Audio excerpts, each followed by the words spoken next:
COVID-19 has had a massive impact on all of our lives and the pandemic. What did you see? What kind of changes have you seen in the types of solutions, and how's data been used within Bayer to help sort of manage this pandemic, and what have we learned from this? Yeah, as traumatic as COVID-19 has been, and it has been traumatic, what it's done for data and analytics, in essence, is it's accelerated, data and analytics by about 5 years. What we thought would take 5 years to do now has happened in under a year. And really that's because of two things. One is this relentless focus on accelerating the digitization of data and the digital transformation of functions within a business. And frankly, the transformation of full businesses end to end. More importantly, what has happened is this whole idea of virtualization has, taken itself to the very next level. So people are virtualized, process is virtualized. We have obviously, virtualized our data. So, our data now sits in modern stacks in the cloud. Our algorithms are now working in the cloud. We're creating these factoids that I talk about, but then pushing all of this content to stakeholders in ways that they want to receive content. Okay. So think advanced BI type of tooling. And then eventually, we're meeting our consumers and our shoppers where they want us to meet them, in the physical world and the online world, and at the intersection of both those worlds, which is the omni world, right? So in essence, this is, virtualization. This is about leveraging the cloud. This is about, then pushing content, where content needs to, makes the most impact. And then this is really about omni and just, how omni has exploded and created, all kinds of opportunities for businesses. Oh, that's good. Great to hear. And it seems, COVID really has become an opportunity from the challenge we all face, as you now use data to accelerate some of the solutions back into the market and personalization to your consumers and customers as you go forward. And so good examples of as you go forward. But, as I look at this, technology is continuously changing. It's evolving all the time. There's new and new, many fronts around smart sensors, predictive health, precision health, and so on. How does Bayer keep up with these technology trends and their impact on their business? Yeah. Listen, there's a tremendous, push here to study these tech trends across every facet of, the big Bayer corporation. I'll obviously, talk about what we are doing here in North America Consumer Health. But before I talk about that, I want to revisit this idea of bionic capabilities, because at the end of the day, that is about, combining the power of supercomputing with the ingenuity of the human mind. Now, if you think about, just step back for a second and think about computing and Moore's law, and then, take that one step forward, think about quantum computing and Rose's law, and what's really happening, and this is not in the future, it's happening now, is that one technology year is now equal to 200 chronological years. So what, it took 200 years for the history of mankind. Now, happens in a year. That is just simply profound in terms of the pace of change that we all have to keep up with. So what we do is we take a very value chain view of, analytics and insights. And at the end of the day, what we're doing is these technology trends are lending themselves to kind of new ways in which we produce value. So we're looking at data signals from consumer-led culture trends. We're looking at digital, including social. We're mining omnichannel transactions that come from smart devices that are in the cloud, that are powered by 5G networks. And again, all in the service of providing the right product to the right audience at the right time, which is, really the purpose, the very purpose of our business, which is to transform everyday health. And so when you say that the value chain here, what are the kind of core pillars of that, would you say? What would it kind of... Yeah, there are, upstream in the value chain for analytics and insights is really the creation, the collection, the storage of data. So, think, everything from, big data lakes to, BigQuery platforms, that allow you to actually store and organize your data.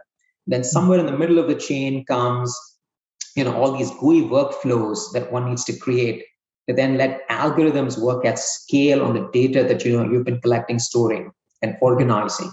And then downstream, it's really all about producing products, services, solutions that answer out of business problems. Again, with the singular intent of monetizing the data, creating value for the company, its stakeholders, and obviously, making sure that we have a very important role to play in taking care of the health of our consumers and our shoppers. Yeah, that's a good way of putting it. Kind of the upstream, midstream, downstream approach of looking at that in the value chain there.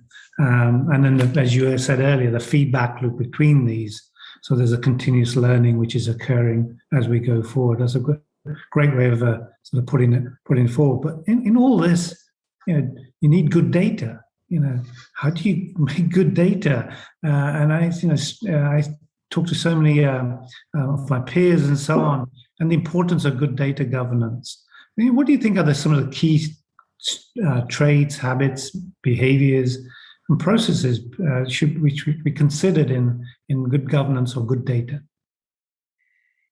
Yeah, hopefully this is not much up for debate, but data is an asset in today's environment. Data is monetizable. Data can drive sustainable competitive advantage. There is, example after example of how that's happening in the market across sectors. And so, it's never been more critical to build a comprehensive data governance program. And there are kind of 4 facets to it that I'd like to talk about. First, at a very fundamental level, it is about data quality. At the end of the day, it's not the number of data sets you have. It's the largest data sets you have. It's the 1% of data that is actually monetizable. And within that, it's how clean, accurate, and complete that data is, because garbage in, garbage out. Okay, so that's number 1. Number 2, it's, it is about data access and security. So there is, day after day, there are headlines on how data gets breached. And so there has to be intense focus on protecting this asset. Okay. And that's a very, very critical, non-negotiable equation within, a good to great data governance program. Then comes this idea of data stewardship, which I think is relatively misunderstood. Folks think that, data stewardship is all about IT managing your asset for you. That's simply not true. Every function that owns, the data must steward that data. And that's all about, maintaining it, refreshing it, running restatements on it. Again, then, connects back to, point number 1, which is about data quality. So stewardship is very important. It's this recognition that you have a role to play, as you manage data through its life cycle. And then finally, it is about data oversight. And so what we do in North America is we partner with our IT organization. We have the North America Data Advisory Board. And in essence, the responsibility of the board is that we have a great understanding of our use cases, the value that these use cases, should produce. And then we, tailor our IT investments, our data and analytics investments in line with those use cases. And so when you do that, you obviously then, pay a lot of attention to the underlying data assets you've got in relationship to those use cases and the monetization of those use cases. So that's really how I think about, an overall highly cohesive, well-structured data governance program. And then just on that, that's a great way of putting the 4 structures down for good data governance and housekeeping. What kind of behaviors should an organization have? Culture should they have? Cultural values you think are important to ensuring those 4 pillars are sort of institutionalized in the company? Yeah, the one area I certainly want to point out is, when it does come to stewardship, I think, whether you're in product supply or in demand planning or in operations, manufacturing, marketing, sales, you do have ownership of data. You're bringing data into the company either because you're generating it yourself through your operation or you're buying it. And that, in essence, then means that, you have stewardship, responsibility and accountability for those assets. that realization that, you do have a responsibility like that, and it doesn't necessarily always sit with IT or the chief data officer organization or the chief analytics officer organization. I think it's a very critical realization. And I see that there's a lot of progress in that space. A lot of people now understand why managing data, even within your function or within your space within a business, is so critical to the overall functioning of that business. I think that realization is very, very critical to the success of a good governance program.